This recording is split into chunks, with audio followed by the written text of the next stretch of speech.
శ్రీ రామకృష్ణ ప్రభ ఛానల్ను చూడండి, మాసపత్రికను చదవండి. శ్రీరామకృష్ణ ప్రభ యూట్యూబ్ ఛానల్ ప్రేక్షకులందరికీ నమస్కారం.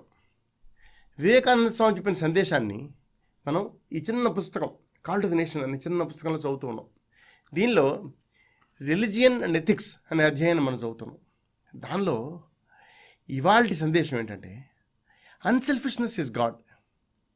One may live on a throne in a golden palace and be perfectly unselfish, and then he is in God. Another may live in a hut and wear rags and have nothing in the world, yet if he is selfish, he is intensely merged in the world.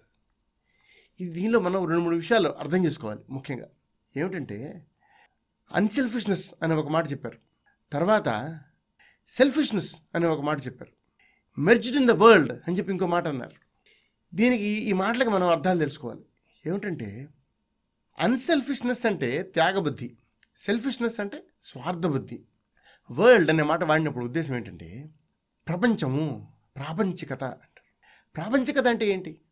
ప్రాపంచికత అంటే ఏంటంటే, ఈ ప్రపంచంలో ఉన్న వాళ్ళు, సాధారణంగా ఉండే మనుషులందరూ కూడా ఎప్పుడు కూడా ఇదే నిజం అని చెప్పి అనుకుంటూ ఉంటారు. నేనున్నాను, నేను, నా భార్య, నా పిల్లలు, నా తల్లిదండ్రులు, నా ఉద్యోగం, నా చదువు, నా ధనం, నా ఇళ్ళు, నా ఆస్తిపాస్తులు, నేను ఎంతసేపు వీటి గురించి ఆలోచిస్తూ ఉంటాను, వీటిని కాపాడుకుందామని ప్రయత్నం చేస్తూ ఉంటాను. వీలైతే ఇంకా వీటిని పెంచుకుందామని చూస్తుంటాను.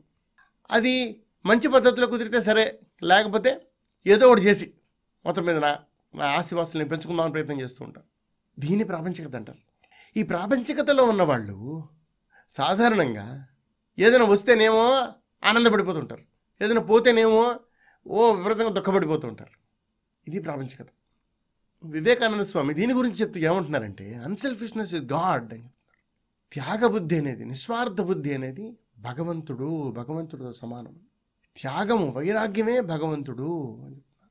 ఎవరికైతే, ఏ మనిషికైతే వైరాగ్యం ఉంటుందో వాడు భగవంతుడితో సమానం. ఆయన దానికి ఒక ఉదాహరణ చెప్తున్నారు. ఏంటంటే, ఒక మనిషి ఒక బ్రహ్మాండమైన బంగారు సౌధంలో ఉండవచ్చు, దానిలో పెద్ద సింహాసనం ఉంటుంది, దాని మీద కూర్చొని ఉండొచ్చు. అయినా సరే అతడు పూర్తిగా నిస్వార్థపరుడై ఉండొచ్చు. అంటే ఏంటంటే, అంత ఆస్తి ఉంది, బంగారు భవనం ఉంది, అయినా సరే ఆ మనిషి దాన్ని ఏం పట్టించుకోడు. కావాలంటే అది మొత్తం వదిలేసి వెళ్ళిపోగలడు. అటువంటి మనిషి భగవంతుడిలో ఉన్నాడు, భగవంతుడిలో లీనమై ఉన్నాడు. బంగారు సింహాసనం మీద ఉన్న మనిషి, అది బంగారు సౌధంలో ఉన్న మనిషి, సాధారణంగా మనం అటువంటి వాడిని గురించి అనుకుంటే, అటువంటి వాడిని చూస్తే మనం ఏమనుకుంటాం, ఈ మనిషికి ఈ భవనాన్ని వదిలిపెట్టాలంటే మనస్కరించదు, అలాగే ఆ సింహాసనాన్ని వదిలిపెట్టాలంటే మనస్కరించదు అని అనుకుంటాం. సాధారణంగా మనందరం కూడా చూస్తాం. రాజుగారు ఉన్నాడు అనుకోండి, ఆయనకి సింహాసనం వదిలిపెట్టడం ఇష్టం ఉండదు, రాజ్యాన్ని వదులుకోవడం ఇష్టం ఉండదు, తను పరిపాలించాలి అందరిని, అలా అనుకుంటాడు కదా. మనం అలాగే అనుకుంటాం. కానీ అటువంటి వాడికి కూడా పూర్తిగా త్యాగబుద్ధి ఉన్నవాడు ఉండొచ్చు. అలా కనుక ఉంటే అటువంటి మనిషి నిజంగా భగవంతుడిలో ఉన్నవాడి కింద లెక్క అంటారు. మనకి దీనికి చాలా బ్రహ్మాండమైన ఉదాహరణ ఏంటంటే, జనక మహారాజు మహారాజు అయినప్పటికీ సరే, ఆయన ఎప్పుడు కూడా భగవంతుడి యొక్క ఆలోచనలోనే ఉండేవాడు. అందుకనే ఆయనకి జనక విదేహుడు అనేవాళ్ళు. ఆయనకేంటంటే, తన దేహం మీద ఆయనకి భ్రాంతి లేదు.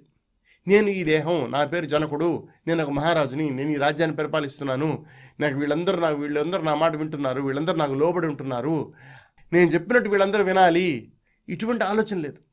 రాజు కింద ఉన్నాడు, అందరికీ బ్రహ్మాండంగా పరిపాలిస్తున్నాడు, సేవ చేస్తున్నాడు, అన్నీ చేస్తున్నాడు, ప్రజలందరినీ కన్నబిడ్డల్లాగా చూస్తున్నాడు. అయినా సరే ఆ రాజ్యం మీద కానీ, తన అధికారం మీద కానీ తనకి ఏమాత్రం మోహం లేదు. అటువంటి వాడు నిజంగా త్యాగాన్ని కలిగిన వాడు. ఇలాగా ఒక రాజుగారి గురించి ఎందుకు చెప్తున్నారు వివేకానంద స్వామి? ఇది ఒక మాట మనం అర్థం చేసుకోవాలి. సాధారణంగా ఏమీ లేనివాడు త్యాగబుద్ధి నేను చూపిస్తాడు. నా జేబులో చిల్లి కావలేదు, ఎవరో అడిగితే నేను చెప్తాను, నా దగ్గర కనుకుంటే అసలు మొత్తం ఇచ్చేసామండి అంటే అని చెప్తాను. అదేం త్యాగం? అది త్యాగం కాదు. ఏమీ లేనివాడు త్యాగం చేయలేడు. మీరు నిజంగా త్యాగం చేయదలుచుకున్నారనుకోండి, అప్పుడు ఏం చేయాలి తెలుసా? అప్పుడు సంపాదించి దాన్ని త్యాగం చేయాలి. అది గొప్ప విషయం. వివేకానంద స్వామి ఇదే సందేశంలో ఇంకో మాట కూడా అంటారు. ఏమిటంటే, ఇంకొకడు ఉంటాడు, వాడి దగ్గర ఏమీ ఉండదు, చిన్న గుడిసెలో ఉంటాడు, ఇంకా కూలిపోయే గుడిసెలో ఉంటాడు, చింకి పాతలు కట్టుకుంటాడు, చిరిగిపోయిన గుడ్డలు కట్టుకుంటాడు, ప్రపంచంలో వాడిదంటూ ఏమీ లేదు. అయినా సరే వాడు చాలా గొప్ప స్వార్థపరుడు కింద ఉంటే వాడు పూర్తిగా ప్రాపంచికతలో మునిగిపోయినట్టే అని చెప్తాడు. ఏమీ లేనివాడు కూడా వాడేమనుకుంటాట, వాడి దగ్గర ఏదో చిన్న రూపాయి బిళ్ళ ఉంటే ఈ రూపాయి బిళ్ళ నా దగ్గర రూపాయి బిళ్ళ ఉంది, నా దగ్గర రూపాయి బిళ్ళ ఉంది అనుకుంటూ ఉంటాడు. ఇంకేదైనా ఎక్కడన్నా కనిపిస్తే నేను తీసేసుకుందామని ఆలోచిస్తూ ఉంటాడు. ఇంకా ఇటువంటి వాడు ఎవరైనా ఉన్నవాడు కనిపిస్తే వాడికి ఉంది నాకు లేదు అనుకుంటూ ఉంటాడు. అది స్వార్థం. అటువంటి వాడు ప్రాపంచికతలో మునిగిపోయినట్టే. సాధారణంగా మనకి ఇంకొక అపోహ కూడా ఉంటుంది, ఏంటంటే ఏమీ లేని వాడు నిస్వార్థంగా ఉంటాడని చెప్పి. కాదు, అలా ఉండక్కర్లేదు. ఏమీ లేని వాళ్ళలో కూడా నిస్వార్థం చూపించే వాళ్ళు కొంతమంది ఉండొచ్చు. కానీ ఇక్కడ అది కాదు ఉద్దేశం. మీకు ఏమీ లేకపోయినా సరే మీరు స్వార్థంతో కనుకుంటే దానివల్ల ప్రయోజనం లేదు. మీరు ప్రపంచంలో ఉన్నట్టే, బంధాల్లో ఉన్నట్టే, స్వార్థపరులై ఉన్నట్టే. ఇక్కడ మనం అర్థం చేసుకునేది ఏంటంటే మనకి ఏముంది, ఎలా ఉంది, ఎంత ఉంది అన్నది కాదు ముఖ్యం.